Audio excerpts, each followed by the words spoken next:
লাউ শাক সিদ্ধ দিলাম। লাউ শাক রান্না করব চিংড়ি মাছ দিয়ে। পেঁয়াজ দিব।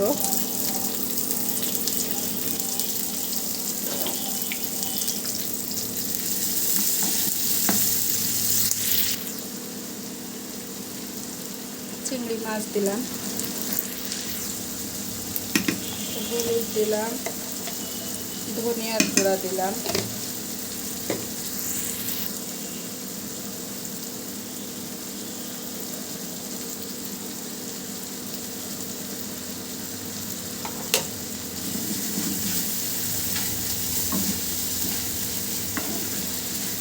একসঙ্গে মশলা পেঁয়াজ ভুনা করা হয়ে যাবে।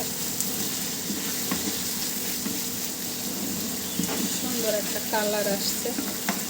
আমরা কাঁচামরিচ খাই, কাঁচামরিচের অত সুন্দর কালার আসে না, তরকারি মজা হয়। শাক দিয়ে দিব এখন।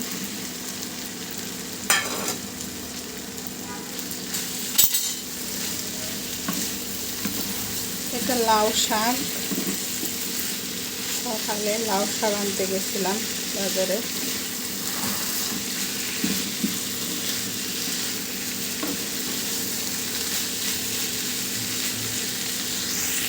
এই যে রান্না কমপ্লিট। ভাজিটার মানে শাক ভাজিটার কালারটা কত সুন্দর আসছে। আর এই যে চিংড়ি